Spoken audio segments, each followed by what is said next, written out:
What the heck is a Metroidvania? Well, in today's episode of What I'm Playing, we're gonna talk about it. I recently played through Animal Well, an indie game that was published by Video Game Donkey's publishing company, Big Mode. It's a game I would have absolutely never played, but because I love Video Game Donkey so much, almost as like an ode to him and really just wanting to give him and his company some money, I decided to pick it up on Steam and played through it on my Steam Deck. I went in completely blind, didn't watch any of his videos on the game, and good God, I loved it. And I'm glad I didn't look up the premise, because the premise is quite literally you're this little sprite jumping around this mysterious environment, solving puzzles, having absolutely no way to fend for yourself, but gaining upgrades and finding more secrets along the way, and I just got enthralled with the game. I loved it, especially playing it on my Steam Deck at my couch at night. Like, good God, it was it was really fun. It was the perfect game to play before bed. It was very good at putting me right to sleep.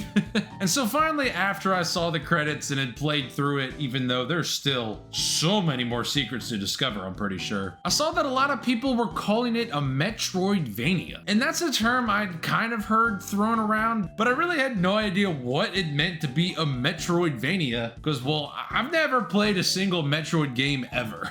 But because I loved Animal Well so much, I figured, what the heck, maybe I should go back and play some of the 2D Metroid games and see if I like them. And so I picked up Metroid Dread. I actually found this for $20 on Facebook Marketplace and was super excited to try it out. But after doing some research and reading some Reddit threads, a lot of people recommended you go back and play the original Metroid 2D games before actually playing Dread, since there is sort of a chronological order to them. And after some more research and strategizing, I realized I could play every single original 2D Metroid game on my 3DS. So one night I installed Metroid Zero Mission onto my 3DS, and Metroid Zero Mission is actually a game for the Game Boy Advance, which was a remake of the original NES game. And learning all the different Metroid games and remakes, it was a little confusing, but yeah, finally got it down and decided to play Metroid Zero Mission. And just like Animal Well, good God, I loved this game so much. And in Metroid Zero Mission, you play as Samus, a female bounty hunter who is sent to infiltrate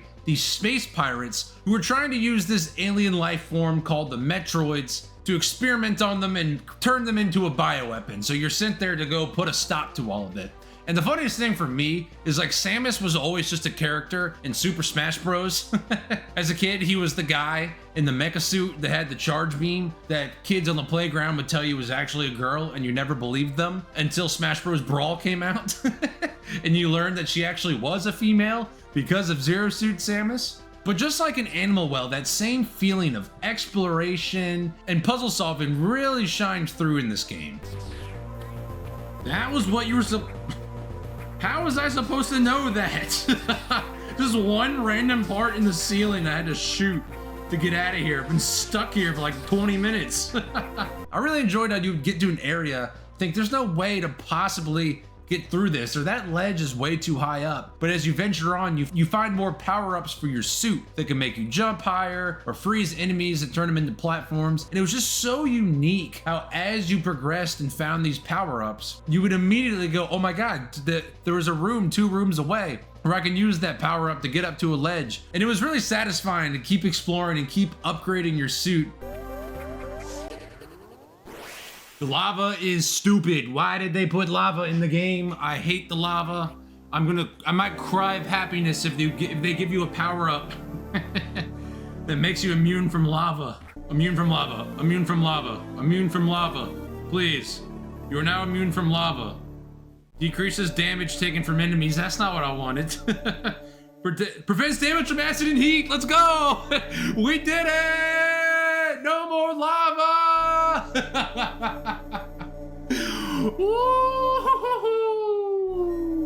You get Samus's recovery move, which is like the electric spinning ball, which is really fun to use. And the boss fights too were really fun and unique, and it was cool recognizing the characters again from Smash Bros. Because there was Kraid, who I immediately recognized from the Metroid stages from Smash Bros. 1 health to spare. Oh my God. Let's go.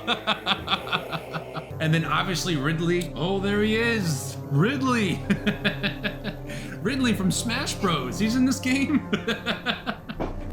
Even though he was shockingly easy to fight. I was expecting that to be way more of a fight. That was easy. Heck.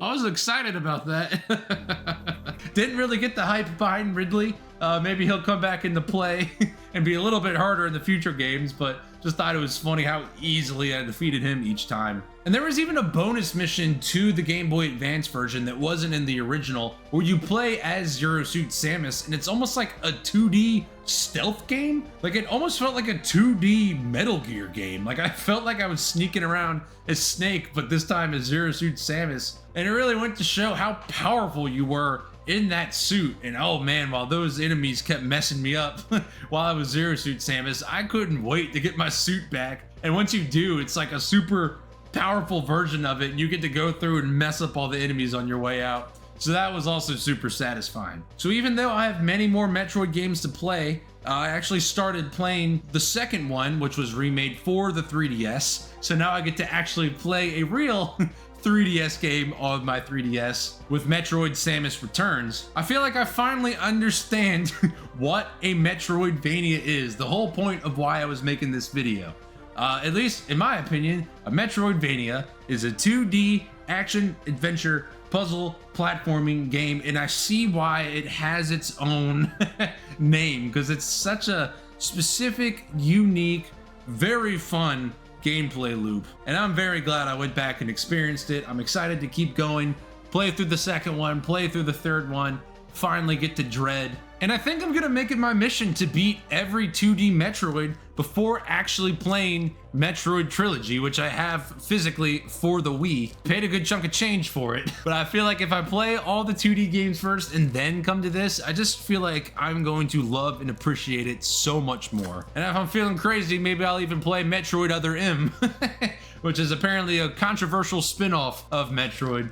But yeah, it's just been a cool introduction to this game series. I'm glad now that Samus is more than just a Smash Bros character. And I definitely recommend playing Metroid Zero Mission instead of the original NES version if you're trying to start it out for the first time. Because after beating Metroid Zero Mission, it actually unlocks the original Metroid NES game on the game, which I thought was so cool. But after playing it for about 5 minutes, I can see why the remake is so much better. It just felt really floaty and weird, and there's no map.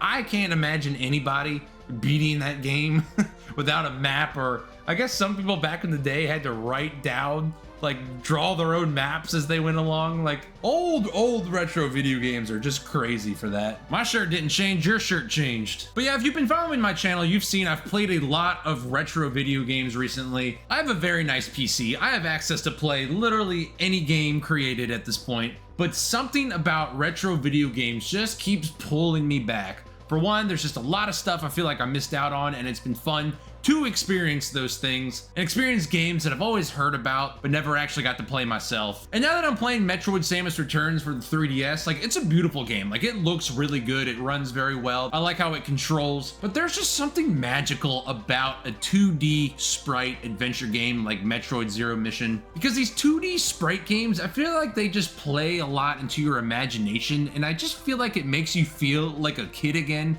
when you play some of this older stuff. Like, I have no nostalgia for Metroid. Again, this is the first time I've ever played a Metroid game. Like, you see a sprite of an enemy and, like, you can kind of tell what it is, but you still kind of have to use your imagination that you are this bounty hunter sent on this mission. You're exploring this insane environment and fighting all of these creatures. And there's just such beauty in that simplicity. Like, I probably say this in every single video I've made so far, but you don't have to watch any cutscenes or any backstory. You just jump in and you just start killing shit. And that's just a ton of fun. It's a ton of fun to just wind down for the night, lay down on the couch, kill some enemies, explore some caves, power up your suit a little bit, shut the device, and then head off to bed. So I'll probably make an update once I finish Metroid Samus Returns, and then after that I'll probably play Super Metroid for the SNES, which I'll probably also emulate on the 3DS. I mean, it is an SNES 3DS. It's only right to do so. So I hope you enjoyed the video. If you're a Metroid fan or have any other Metroidvania games I should check out, definitely let me know down in the comments. Otherwise, like, comment, subscribe, click buttons, all that good stuff. ScootTube, out. Oh my gosh. I missed half the items in the game? That's insane. Because I'm not that great of an explorer. That's wild.